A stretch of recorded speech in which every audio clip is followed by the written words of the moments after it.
Alright mate, how you doing? Welcome back to another episode of IMO. The transfer window is closed for the Premier League at least, so it's time for me to do my transfer roundup and rate each team in the Premier League based on their transfer activity from 20th place to top place. So it's time to find out who won the transfer window.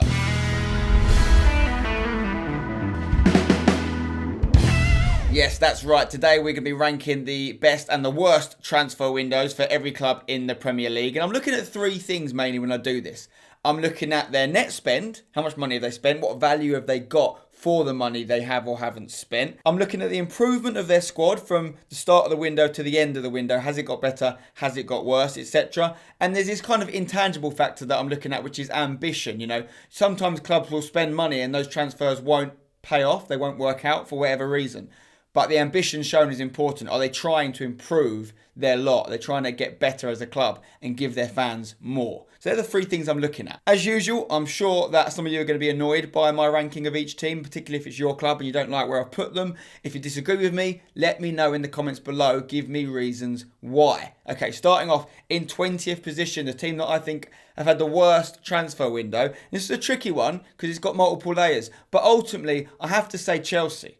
And that's because they had a transfer ban. They were not able to bring players in. Now, is their squad worse than it was when it started? And yes, it is. Significantly. Because they've lost Eden Hazard, their best player by a million miles for the last few years. He's gone. They can't replace him. Now, they got good money for him. He was a good servant to the club. I don't think it was terrible that they lost him. I think it was inevitable. However, because of their transfer ban, they haven't been able to replace him. I am very much looking forward to see Chelsea play this season. I said it in my predictions video. I'm really excited to see what Frank Lampard can do with the youngsters, with the guys he's brought back from loan. But they don't count as transfers. They're not new additions to the club. They did technically bring Kovacic in. They had him last season, but they made his loan permanent. That is a transfer of sorts. Pulisic does not count because they bought him last window. He just only come into the club now, so that doesn't count as a transfer for this window. They lost David Luiz, who may have been deemed surplus to requirements. I don't know how much Frank was going to play him, but he has gone to a rival club. He's strengthened Arsenal. You've got to take that into consideration. Drinkwater leaving on loan to Burnley. Cahill going. I don't think that's hurt the club too much. There's a few other players that have left. I'm not going to be going through every single transfer in order of every single team. I'm just going to focus on what I think are the main ones. Ultimately, it's great for business that Chelsea have made a 75 million profit for this window. It's going to help them with financial fair play, which is judged over a number of years at a time. So it's good in that regard. But for this season, their team is much worse and they haven't been able to buy anyone for legal reasons. So I have to put them bottom. Sorry. So in 19th position,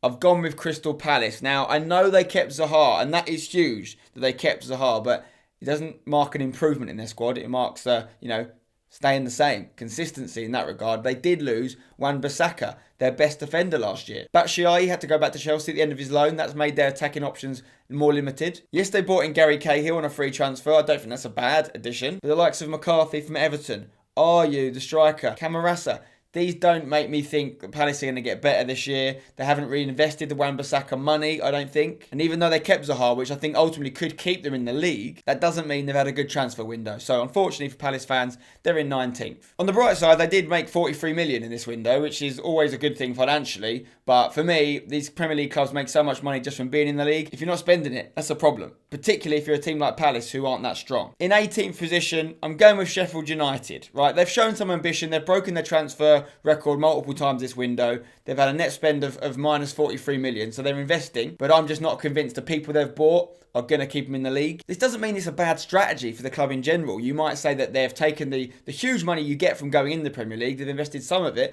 but ultimately they're improving their squad. They're buying players that if they go down will probably stay with them and make their team ready to push again for promotion. Sometimes that is the strategy of newly promoted teams because the odds are against you. I just think for the 43 million they've spent, could they have bought some game changers? Could they have attracted some higher profile players? Maybe not. But they haven't got a lot of Premier League experience. Jagielka has plenty of experience, maybe too much experience. And as I mentioned in my predictions video, Ravel Morrison could be a wild card for them. It could go either way. But for me, I appreciate they've gone out and bought players. I just don't think they've bought the best ones. And that's where I'm putting them. This next one's a bit controversial. In 17th position, I'm putting Aston Villa. They have splashed the cash. They've spent more money than anyone else this window with a net spend of minus 134 million. That is a crazy amount of money for a newly promoted team to spend. Now, Villa are a big club. They're a Premier League club in terms of status, in terms of money. It's fine. They want to stay there. Again, great ambition shown. But I'm remembering back to this time last year, a team called Fulham came up. They also won the Championship playoff. They spent over 100 million, and we all know how that finished. It did not end well for them. I'm not saying the same is going to go for Villa. For what it's worth, I think they're probably going to stay up. I just think they've spent a lot of money. And I'm looking at their team, and I don't see a lot of game changers. Tyrone Mings is a good addition, but they had him last year. They've just made that permanent. Douglas Luiz, the player from Man City, who has got his work permit now, could be fantastic. I don't know a lot about him. His stats look good. He's highly tipped as a youngster, but still relatively untested in the Premier League. Getting Heaton from Burnley was not a bad purchase at all. There's players like Target. They got Wesley in for 23 million. They haven't spent a silly amount of money on any one player. They've just bought loads of players. And as much as I, again, applaud them for the ambition they're showing, they're saying we want to stay in this league, I think they might have changed too much. We've seen this before. You bring in all these players and the team changes. You lose that little thing that makes them special, that made their squad work last year. And how much do these guys want to be at Villa? Do they know what playing for Villa is about?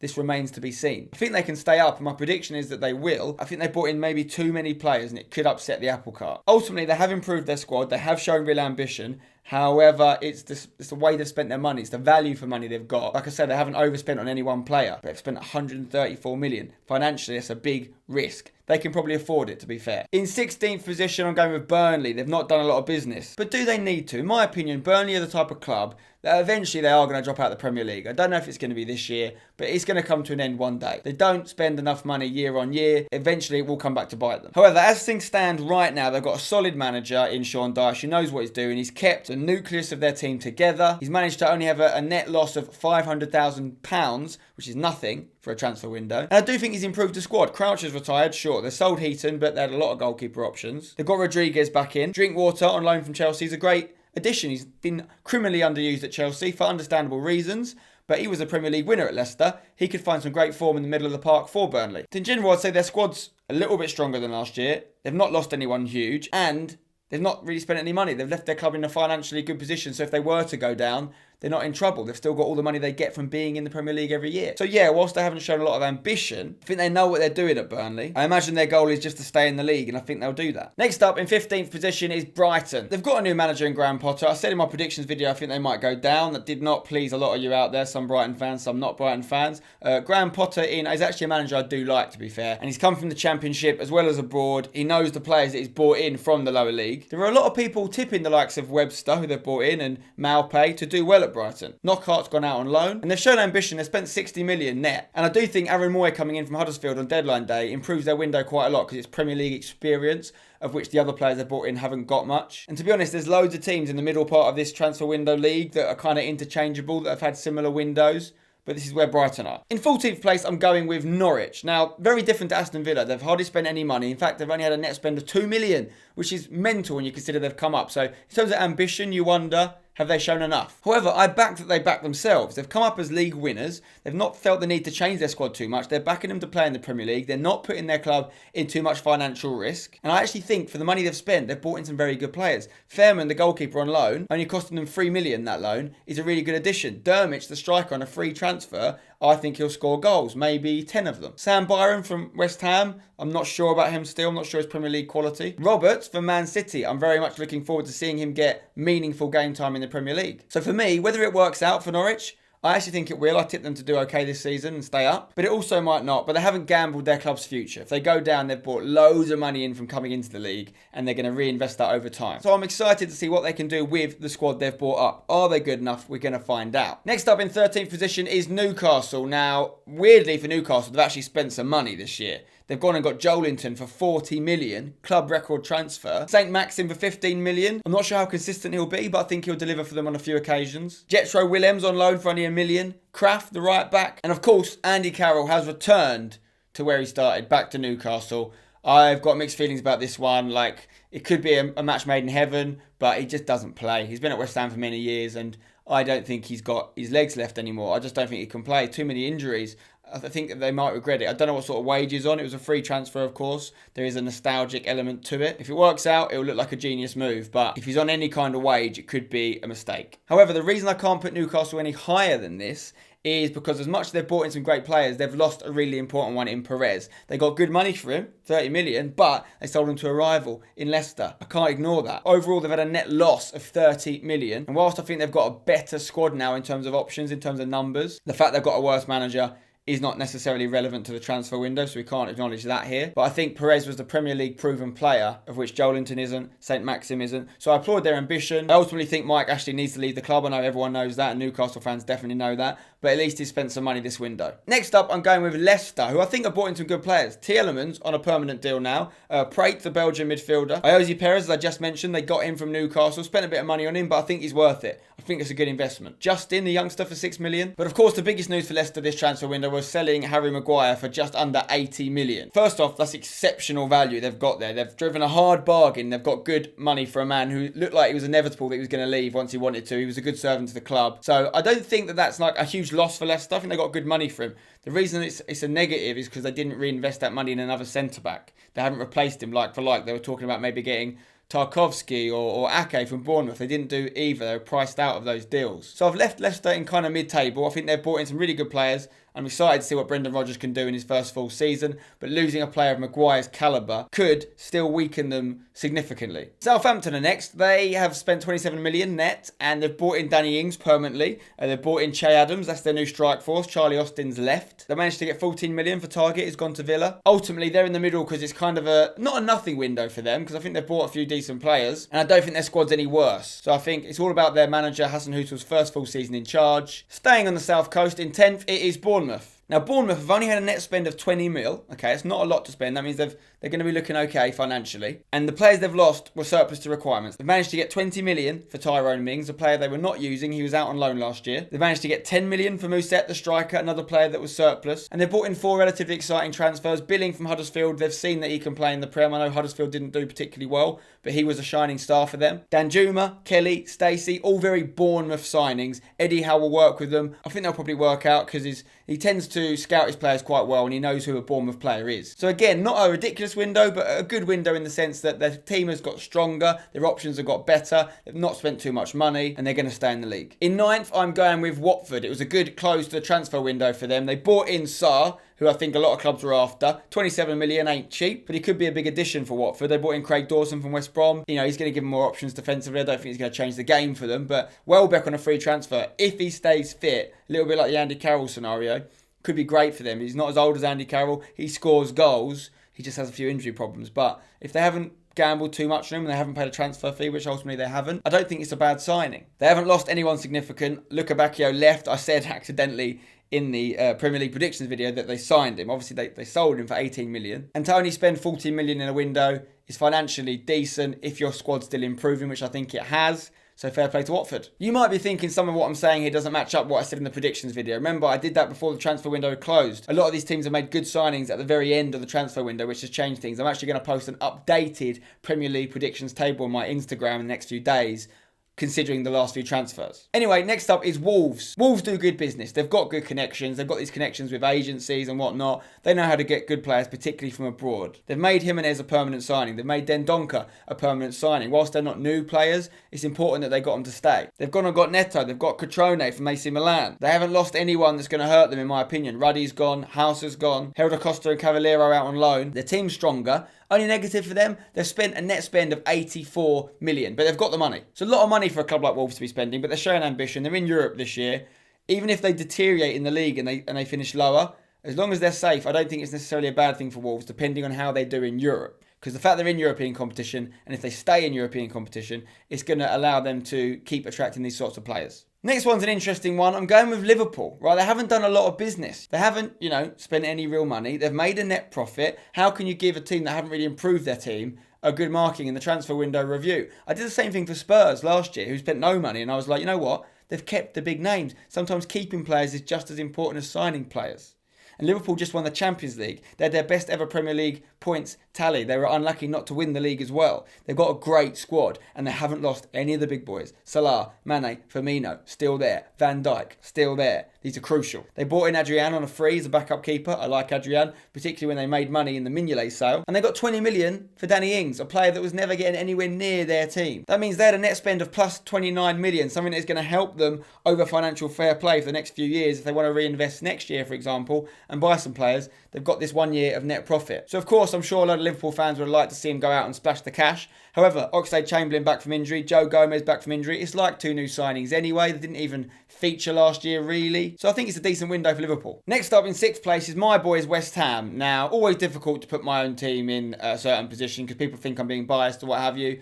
Let me know if you think I have been. Ultimately, we did lose Arnautovic. That is a big loss. He's been our top goal scorer the last few years. But we showed the ambition by doubling down and buying Haller, the striker, who, I'll be honest, didn't know a lot about him before we signed him. But looking into him, seeing about his partnership with Jovic last year at Eintracht Frankfurt, he looks exciting. I've seen him playing a few friendlies. I've seen him score goals already. I don't know how long he's going to be around. I hope it works out and he's around for a while. But we needed a new, younger striker that we could build our attack around. It was obvious that Arnautovic wanted to leave. So we've taken an L in losing Arnie, and I think we've turned it into a W by getting someone arguably better with longer term potential who wants to be at the club. Likewise, Lanzini back from injury. Another creative attacking player we've added is Fornals, a player who looked so good in the Under-21s European Championship this summer for Spain. He's already contributing with goals and assists in friendlies. I think he's going to hit the ground running for us. On deadline day, we signed a striker called Ajeti, a Swiss striker. I don't know a lot about him. He's going to be a backup option. We've still got Chicha, of course. A few other people have left the club. Fernandez has left for 7 million. Reece Oxford is a player that I hope would work out and be a West Ham hero after coming through the youth academy. It hasn't ultimately worked out. I think there's a personality clash there. He's gone to Germany for about 2 million. We definitely would have got a lot more money for him if we'd sold him off the back of his man of the match performance against Arsenal a few years ago. But he's deteriorated since then. He's not had opportunities in the Premier League. Lucas Perez has left. We've released Andy Carroll. Byron's been sold. Dean Garner's gone out on loan. Get some much needed experience. Nasri's also been released. So got a lot of people off the wage bill there. Really important for West Ham. None of them I'm going to miss, to be honest. I think none of them would have been in our best team. Wilshere's also back from injury. I don't count my chickens with that one. I don't know how much he's going to play. But hopefully he could play some significant football this year. I think ultimately we've shown ambition. Our squad's better than it started. And we've done it all with only a net spend of 31 million. So I'm happy with that. I think West Ham have had a decent window. Do you agree? Let me know. Next up, I'm going with Manchester United. Now, we knew this was a massive window for them. They made a lot of noise. And it was going to be a rebuilding opportunity for Solskjaer. He has splashed the cash on Maguire, on Wan-Bissaka, 2 young English defenders. Maguire's not super young, but as a centre-back, he's maybe got a good 8 years in his prime left. Daniel James as well is an exciting winger. They've got the young Welshman from Swansea. So they've definitely shown ambition. I think they could have gone out and bought more, especially considering they've sold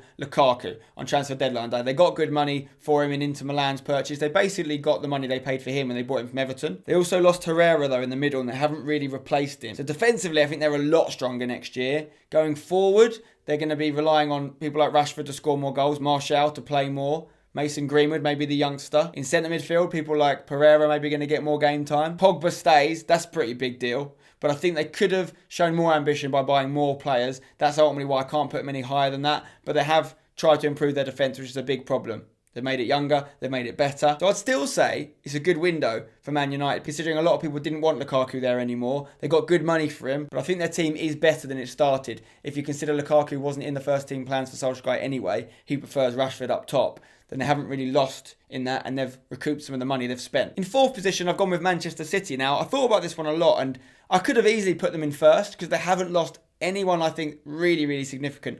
Apart from maybe Vincent Kompany, but his powers have been waning. And he's very injury prone, as we know. And they've bought decent additions. João Cancelo's come in, they spent a fair bit of money on him, and they lost Danilo, but he's an improvement for sure. I don't know who they're going to play in their defence now. They've got so many options. And they brought in Rodri in the middle of the park. They've made that midfield younger. Fernandinho is getting on. We might see him play more at the back. Not to mention Angelino, and perhaps the biggest transfer of all, Scott Carson as a backup goalkeeper. They got a good bit of money for Douglas Luiz, who obviously wasn't someone that was in their plans. Delph as well, who's played a fair bit for City, but he's not of the quality of the new Man City team. So yeah, I could have put Man City first, to be honest, because they've spent money, they've shown ambition, their squad's got better. 88 million though. A lot of money for a net spend when you consider how much they spend every year. I still feel like they're teetering along the line of legality and illegality in terms of financial fair play.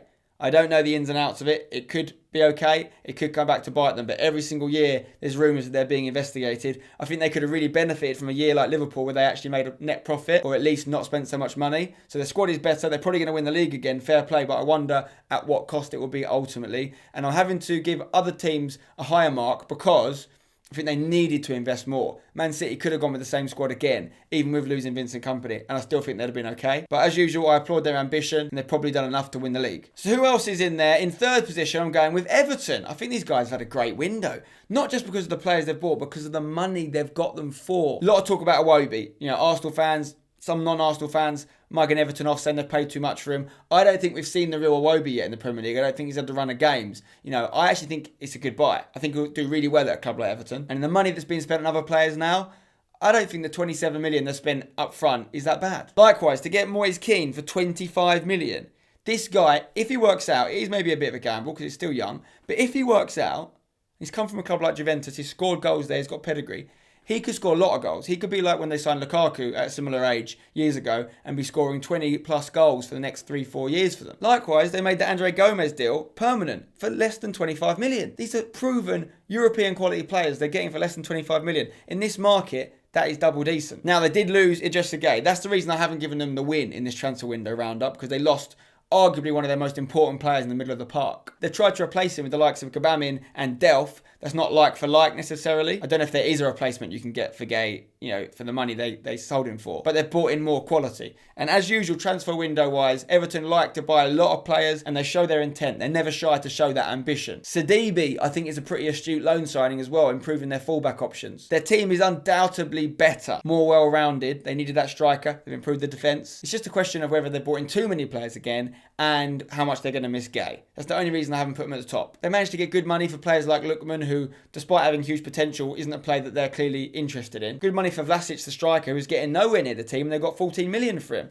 McCarthy's been offloaded to Palace. Williams released, Jagielka released. They're making their team younger. Excited to see how Everton get on. So just 2 teams left in this transfer window roundup. They're both North London clubs, as you'd have worked out by now. The question is, who's got the first spot? Who's got the second spot? Which North London club are going to be annoyed with me, despite the fact I put them in second, which is fantastic. They'll be below their rivals. Well, in second position, I'm going with Arsenal. Just want to put this out there. I think Arsenal had a fantastic window. It became very apparent long before the window opened they were going to lose Aaron Ramsey to Juventus. They had to plan for that. They had to counteract that. I think they've done it fantastically. However, it doesn't mean they haven't lost something in Ramsey. Despite the fact it was ages ago, it did take place in this window, so I have to take that into consideration. That's ultimately why they haven't got top spot, because they've lost a key player. In terms of other players they've lost, the Iwobi deal, whilst I think he'll do well at Everton, if he wasn't in Emery's plans, it's good money to receive for him. That's not bad. It helps them with the money they've spent. They've made their team younger again. Lichtsteiner's gone, Czech's gone, Koscielny's been offloaded. They've still got Mustafi, who I know a lot of Arsenal fans would like to see gone as well. But in terms of offloading, they've got a lot of people off the wage bill. And let's look at the people they've brought in. Pepe for a record transfer, 72 million, but nicely structured over a number of years so it doesn't break the bank too much right away. David Luiz from Chelsea is a great signing, I'm telling you. He might not be at the peak of his powers. He's 32 years old, but they needed a proper centre-back to come in for a long time. They've managed to get him from rivals Chelsea, who are going to be below Arsenal this year. I'm telling you that. And I actually think with these transfers, Arsenal might push themselves into the top 4. So look out for that in my updated Premier League predictions post on Instagram. Saliba, by all accounts, is a really good defensive addition. He has been loaned back out. We're not going to see him this year, but it's still part of this window, and I think it's good business. Tierney, they got their man from Celtic. He's going to help them at left back. They needed reinforcements there. Ceballos from Real Madrid, I think will be really good in plugging that gap left by Ramsey. But Pepe is the big one. If he can contribute with goals and assists right off the bat, along with the likes of Aubameyang and Lacazette, their attack looks frightening. It looks really good. And they have made efforts to improve their defence. So I applaud Arsenal on their ambition shown. They've spent the money. I'm sure Arsenal fans are going to be happy because they were getting pretty restless in the early parts of the window when they hadn't seen that ambition shown. So well done, Arsenal. Second place in the window is literally the second best you can be. It's really good. It's a great window for Arsenal, which isn't something we say a lot. But winning my transfer window roundup, and the team that I think had the best window in the league is Tottenham Hotspur. The main reason that I think they've done better than Arsenal is they haven't lost anyone crucial to their team, which is always a risk for them. They kept Eriksen. They kept Kane. Now, theoretically, they could still sell players. So Eriksen, for example, could still leave. And they have brought in Lo Celso, which could be having that in mind. However, I have to go off the window that I've seen, the window that's now closed in the Premier League, and, I'm basing it on the fact they're going to keep these players. So with that in mind, bringing in Lo Celso, a young midfielder with lots of potential, good. We all know about Ndombele. 54 million ain't cheap, but this was a player that was wanted by a lot of European giants. Spurs got their man, and they've reinforced that midfield. Since they lost Dembele last year, they've been a bit light in there in terms of quality, in my opinion. Not anymore. Sessegnon is a player they've been linked with for years and years and years. Young Fulham left-back/left wing-back/left winger. Lots and lots of potential. Still got time to learn, time to grow. Hopefully he gets game time. Right now they've still got Danny Rose, they've still got Davies and Sessegnon, so you wonder how much, but I think Rose might move on still. But yeah, in terms of the players they've sold, they got good money for Trippier, who's a great player, and I really like Trippier, but he was deemed surplus to their requirements. They've got Aurier as that right back option. They've got players like Walker-Peters as well as another option. Jansen's finally gone. They got 8 million for him. He wasn't playing. Llorente's been released. Vorm's been released. So they got players off the wage bill. They have spent a net spend of 75 million, which is a lot. But let's remember, they've earned the right to spend this because they haven't spent any money in the last 2 windows. So really, you can spread that outlay over 3 windows in terms of financial fair play. They've spent 17 million less than Arsenal. Even if you don't include any of the new signings, their starting 11 is still as strong as it was last year. Which, if you look at Arsenal's best starting 11, without the new signings, it's worse because they lost Ramsey. And they spent more money in trying to replace him and improve their squad. Very tight between Arsenal and Tottenham. I think they both had fantastic windows. North London representing. Man City, as I mentioned earlier, could be debated to have the best window for similar reasons. But Spurs and Arsenal are looking to improve. They're looking to climb up the league. Spurs looking to threaten Liverpool, maybe even City at the top of the table. Arsenal looking to cement their place back in the top 4. I think they've done pretty much all they could be expected to do in terms of the window in looking to ensure those progressions. So that is it for my transfer roundup. Do you agree? Do you disagree? I'm sure some of you do. Let me know in the comments below. I want to hear from you. Drop a like on the video if you're enjoying this and all the other football videos I've been uploading recently. Subscribe for more Spencer FC content. I'll see you on another one soon. Until then, don't go changing.